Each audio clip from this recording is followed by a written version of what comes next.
welcome to Focus on B, the video series where I would typically spend about 20 or so minutes playing and talking about a game, but this time it's only going to be about 10 minutes because this is, well, it's a promo. It's basically a promo for another game that I made because I've been doing that for some reason as of late. This game is called Break Limit. Why did I call it that? Well, funny story. Initially, I wanted to make it a driving game where you're constantly moving. I'm not holding down the accelerator. You're just constantly moving. I'll show you how I did that. It's actually really simple. And you were originally going to have a limit to how many times you can brake. Then I realized it's actually more fun to just be able to slow down. It's an unlimited number of times, but you have that timer, you see.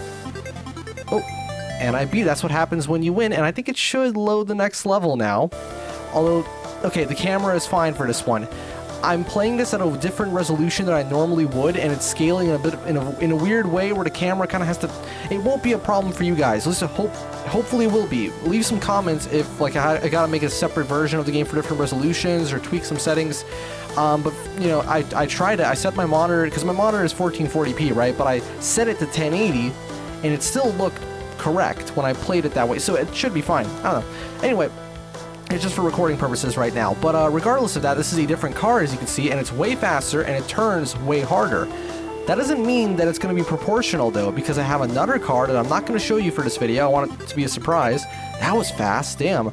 Another car that actually has worse handling characteristics, but it's even faster than this one, right? A little bit of a trade-off. I did that on purpose. As you can see, every single track section is labeled, and you're dodging spike strips now. There's also other stuff for you to avoid. You know, when you die, it resets, all that stuff. So, you know, this is the actual game. I'm not going to show too much. Now let's actually get into the more interesting bit, and that is how I actually made the game. So, as you can see, this is level 1. So here we have our tile map. This right here is just a simple background layer. I was thinking of doing parallax, but it looked really fucking bad. Like, it looks great in like a 2D side-scroller, but top-down, it can look good too, but in this case, it looked kind of weird, so I didn't do it. It made it look as if we're like on some kind of highway elevated above the grass, and it didn't look very good. Then for the second one, we just have the actual track, obviously. We collide. As you can see, if I go into here, I've given just a couple of these tiles collision. So this one, for example, it has, go over here, it has collision. So if we hit it, here's how I made that work. Here's my script. And as you can see, we have a variable right here, variable crash.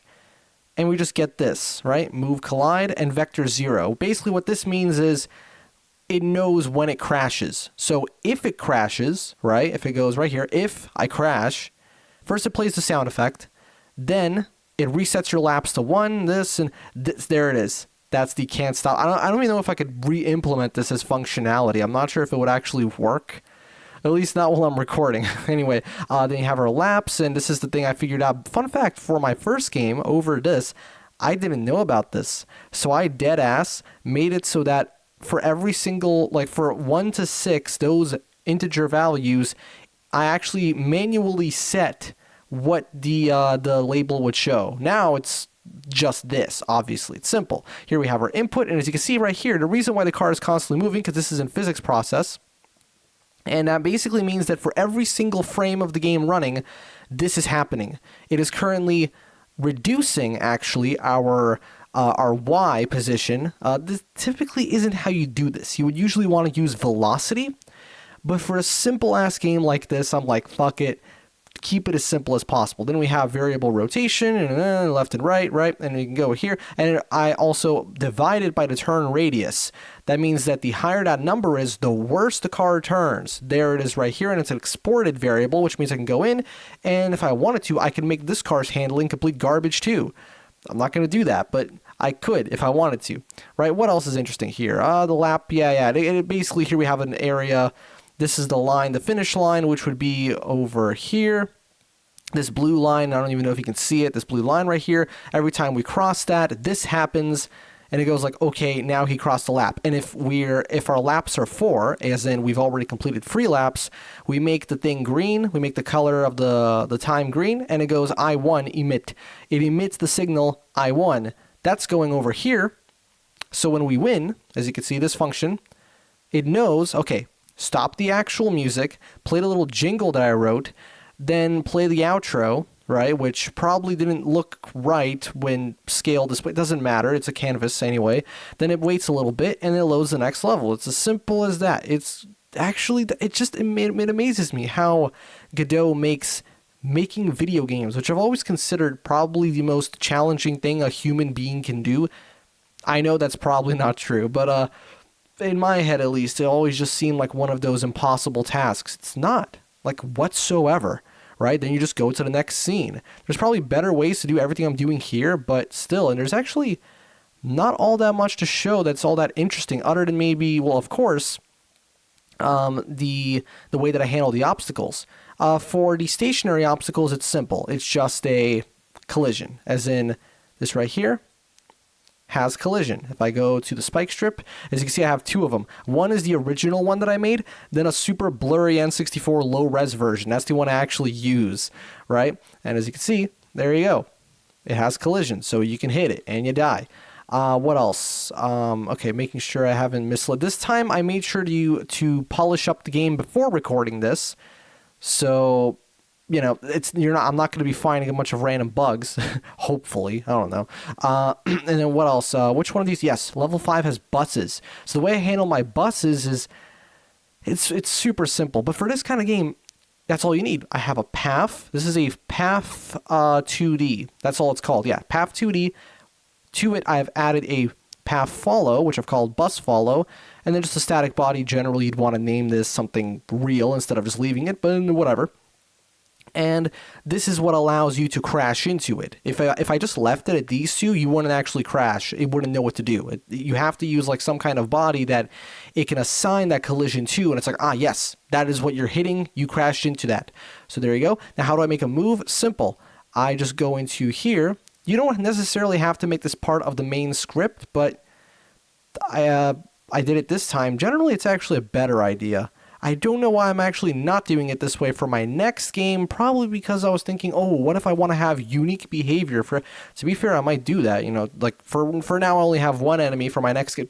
Whatever, I shouldn't talk about that, it's my next game. Anyway, so all we do is we just get the node, you know, bus path, bus follow, progress. This is its property, and we're updating it. So for every single frame, we're moving it by 4. I could have sworn this was higher. Oh, no, it's this low for this level, but I think there you go. Later on, I increased the speed to make it more difficult. So now the buses move a little faster. And so what's going to happen is basically, instead of me having to go in and fucking manually, as you can see, move the bus like this, it just happens via code, and it's great. Oh, I left it. Actually, that's okay. Typically, I turn that off, but in this case, it makes sense to have it rotate when it goes around like this. Whoop, there you go. Yeah, it flips around. Cool. Not sure how well you'll see that, but anyway, maybe I shouldn't be saving some of these. Well, I'm not really making any changes, but other than this, though, yeah, it's a really simple game. The potholes, where are the potholes? Do I even have any in this level? I don't have any potholes in this stage at all. What about this one? There you go. Potholes are the same deal. They have some collision. You see, I added some bushes and stuff. Again, the aesthetic I was going for was just kind of real images, but just low resolution. For example, this grass texture is just something I found on Google Images, and it's just a very tiny portion of it, right? It is not actually the entire texture. And that's the great thing about working with like intentionally low res assets, that you can do that. Like for the next game I'm making, because I suck at actually drawing stone, I just took a fucking stone texture from Google Images and took like a teensy tiny little sliver of it, because that's all I need. And it looked really cool. I changed the colors around. I really hope I don't get in trouble for that, I guess. But I mean, this is all non-profit. I'm not making anything off these games. So, I'm just putting them out there because it just feels so fucking good. You have no idea, to make a video game, right? No, I'm not showing you. You haven't even seen what the car looks like. Conveniently, because of the animation covering it, you don't even know what the car looks like. Even I'm pretty sure did I put a screenshot on the itch.io page? Maybe I did. Doesn't matter, but that's pretty much going to do it for how I made this game. I just went ahead, made a bunch of tracks, 12 tracks, with a little bit more content than last time. You just want to go for the best possible time. I was thinking of making it so that, like, if you don't, I would have just, here's how I would go about implementing a time limit. I would go here, if, and, oh, caps lock is enabled because I'm recording, that's a bit of an issue. I think it's not a problem. And then I would go time. I think it's just a very it's probably case sensitive, isn't it? Well, let me just show you. Time equal or time less than whatever number, then it would happen. Otherwise, well, then I would have to like implement a secondary one where it's like if it's more than, you would just be reset. I didn't feel like being that much of a dick because some of the levels, some of the later ones right here get really freaking hard, and you really do want to be using your brakes often. And obviously, and also that would mean that I would have to play test the hell out of it and play it over and over and over again. And there were times when I got a little bit fed up with my own level design. That was a good thing. That meant that I made it challenging, but it was still possible. You know, I always made sure you could still do it.